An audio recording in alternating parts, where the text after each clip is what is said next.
저와 여러분들 가운데 함께하기를 간절히 소망합니다. 오늘 13장 말씀을 보도록 하겠습니다.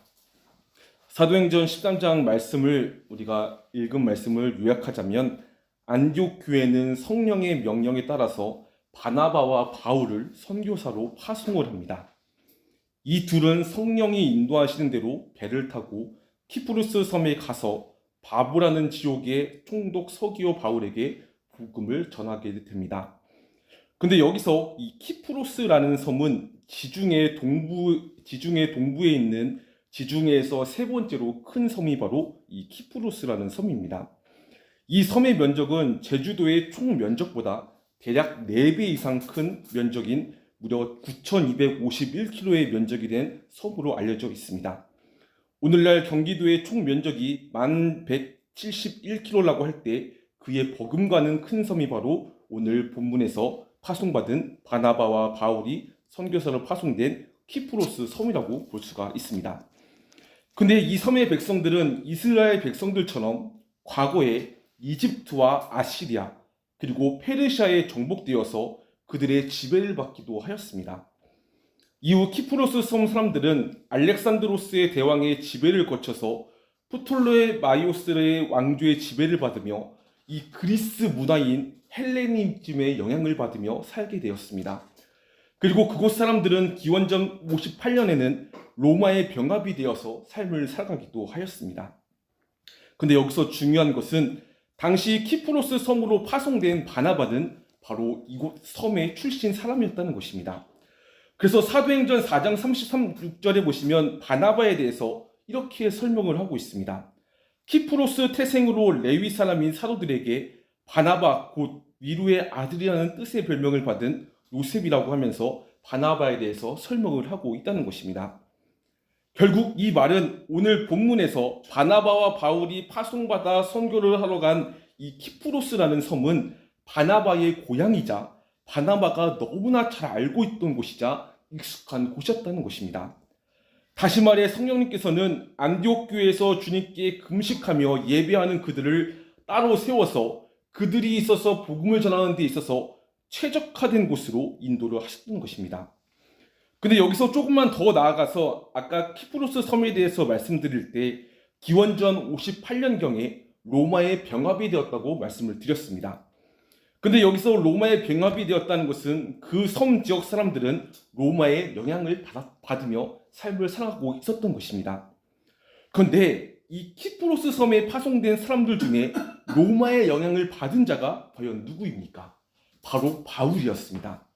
바울은 당시에 로마의 시민권자였습니다. 게다가 바울은 키프로스 섬 사람들 같이 헬레니즘의 영향하에 있었던 다소에서 태어나기도 하였습니다. 이처럼 성령께서는 바나바와 바울을 따로 세워서 그들이 성령에 이끌려 복음을 효과적으로 전할 수 있는 키프로스 섬으로 인도하셨고 그 가운데서 복음을 전하며 살아가도록 인도를 하였던 것입니다. 그런데 여기서 우리는 보게 됩니다. 하나님은 우리가 자라온 환경과 우리가 가진 기질을 너무나 잘 알고 계십니다. 그리고 그러한 것들을 고려하여 하나님 나라를 증거하며 살아가도록 우리의 삶을 이끌어 가신다는 것입니다. 여러분, 하나님께서 우리를 부르신 것에 왜 후회하심이 없겠습니까? 그것은 바로 하나님께서 우리에게 최고의 것으로 우리의 삶을 인도하시기 때문입니다. 따라서 우리는 우리의 기질을 아시고 우리의 형편을 너무나 잘 아시되 이러한 우리를 삶의 자리로 인도하신 것에는 반드시 하나님 나라의 복음을 효과적으로 증거하며 하나님 나라를 세워가시는 하나님의 뜻이 있음을 우리는 기억했으면 좋겠습니다. 즉 우리가 지금 처한 삶의 현장들이 하나님 보시기에 가장 적합하고 최적화된 곳으로서 성령의 이끄심 가운데서 하나님 나라를 증거할 수 있는 최고의 상황임을 기억하자는 것입니다. 바로 하나님을 바라보면서 말이죠. 정말로 하나님은 우리 한 사람 한 사람이 처한 위치에서 영광을 받으시길 원하십니다. 그리고 그곳 가운데서 예배를 받으시기 원하고 하나님의 나라를 증거하며 복음의 증인된 삶을 살아가기를 너무나 원하십니다. 그리고 그러한 삶의 의미를 하나님의 말씀을 통해서 받아들이며 믿음으로 받아들이며 살아갈 때 그 가운데 하나님께서는 저와 여러분들의 모든 생각과 마음도 하시며 여러분들의 필요를 채워주실 것이며 보호하심과 지켜주심 뿐만이 아니라 삶 가운데 주님으로 인한 풍성한 기쁨이 넘쳐나게 되실 것입니다. 그러므로 사랑하는 성도 여러분, 우리가 처한 현실에 불평불만하지 마시고 하나님만을 바라보았으면 좋겠습니다.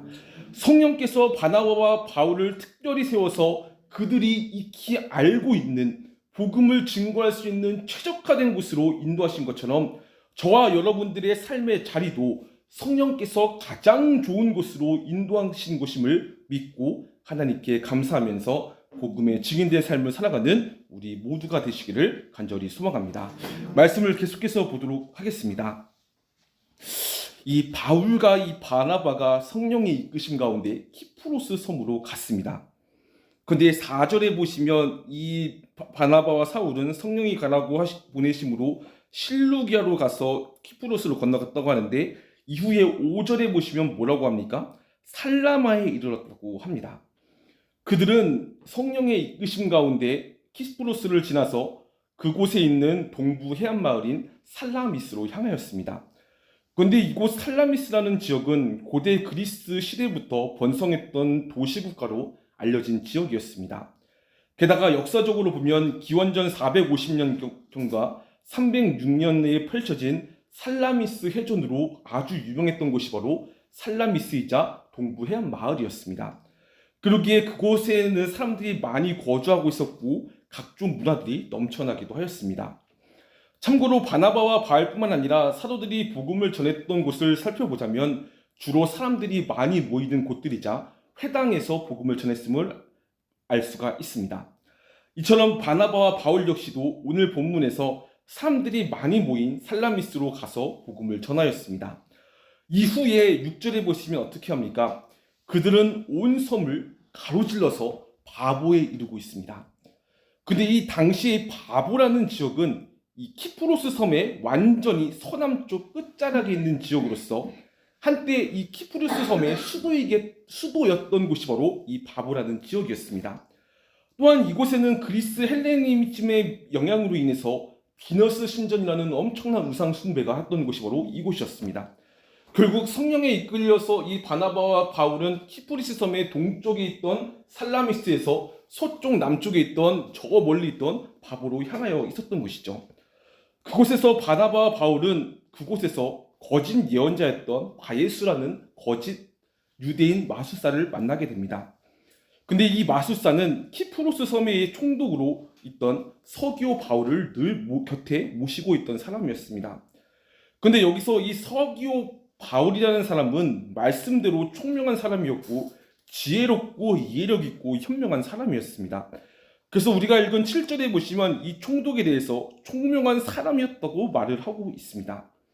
근데 여기서 놀라운 것은 그러한 서기오 총독이 바로 바나바와 바울을 청해서 하나님의 말씀을 듣고자 하였던 것입니다.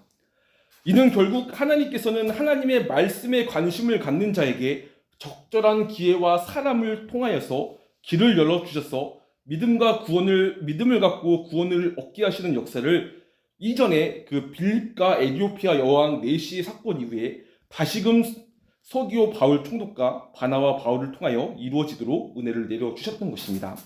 근데 문제는 그 과정이 그때와는 조금은 좀 다르다는 것입니다. 오늘 본문에 보시면 서기오 바울 총독이 하나님 말씀을 들으려고 할 때 어떤 일이 벌어지고 있습니까? 바로 엘루마라고 번역해서 부르는 그 바예수라는 마술사가 그들을 방해하여서 총독으로 하여금 하나님의 말씀을 듣지도 믿지도 못하도록 방해를 하였던 것입니다. 왜냐하면 당시 이 마술사의 생각에 의하면 총독이 만약에 신앙을 갖게 된다고 하면 자신이 거짓 선지자로서 궁중 마술사라는 자신의 직책이 흔들리기 때문에 그는 그렇게 방해를 했던 것이죠. 참고로 우리가 읽은 8절에 보시면 이 마술사에 대해서 엘루마라고 나와 있습니다. 근데 이 엘루마라는 것은 당시 메디아의 승려 계급을 지칭하는 용어였고 그리스와 로마 시대에는 각종 마술과 주술적 치료를 하는 사람들을 지칭할 때 사용된 단어가 바로 이 엘루마라는 용어였습니다. 그래요 자신이 마치 신의 계시의 전달인 마냥 허세를 부린 자들이 바로 엘루마들이었고 사도행전을 기록한 이 누가는 이에 대해서 이 바예수라는 이 마술사에 대해서 거짓 선지자라고 명칭을 붙이기도 하였습니다. 그런데 그랬던 그가 총독이 바나바와 바울로부터 하나님 말씀을 듣는 것을 방해를 하고 있습니다. 하지만 9절에 보시면 바울은 어떻게 대응을 합니까? 성령으로 충만해져서 마술사를 노려보고 강하게 질책을 하고 있습니다. 그러면서 너는 속임수와 악행으로 가득 찬 악마의 자식아, 모든 정의의 원수야. 너는 주님의 길을 바르기를 굽게 하는 것을 그치지 못하겠느냐라고 말을 하고 있습니다.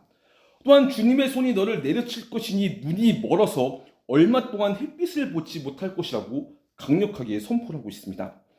근데 여기서 중요한 것은 바울은 성령의 역사 가운데 바예수라는 엘루마의 눈을 멀게 했는데, 이것은 그들이 별과 구름을 보고 미래를 점치는 일을 하였기 때문에 성령께서는 서기오 바울로 하여금 마술사가 하나님 앞에서 완전히 무력할 수밖에 없는 자임을 깨닫도록 바예수의 눈을 멀게 하셨던 것입니다. 이후 어떤 일이 벌어집니까? 총독은 예수님을 믿게 되었고 주님의 교훈에 깊은 반명을 받게 됩니다. 또한 바보 지역의 많은 사람들이 그리스도를 영접하여 교회를 형성하게 된다는 것입니다.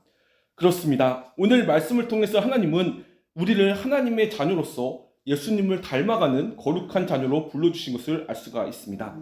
뿐만 아니라 하나님은 우리를 하나님의 나라의 증인된 삶을 살도록 우리를 자녀 삼아 주셨고 현재의 삶을 살아가도록 인도해 주셨습니다.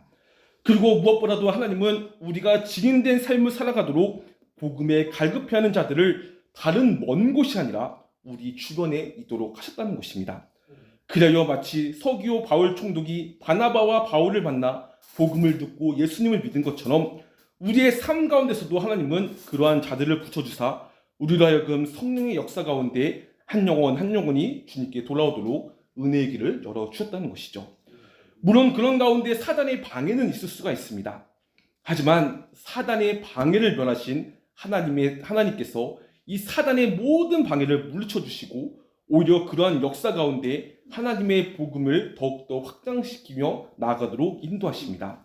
그러므로 사랑하는 성도 여러분, 우리를 하나님의 자녀로 삼아주시고 오늘 하루의 삶 가운데 최고의 것으로 오늘 하루의 삶을 부어주시고 그런 가운데 이러한 복음적 사명이 우리에게 있음을 우리는 기억했으면 좋겠습니다.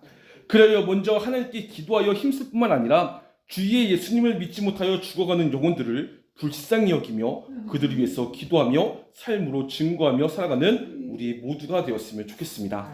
하나님은 우리의 삶 가운데 최고의 꽃을 주시고 최고의 환경 속에서 하나님 나라의 백성으로서 하나님께 영광 돌리도록 인도하십니다. 그러므로 정말로 우리의 처지와 형편, 나의 모습들만 나의 시선으로 바라보면 참으로 답이 없을 수도 있습니다.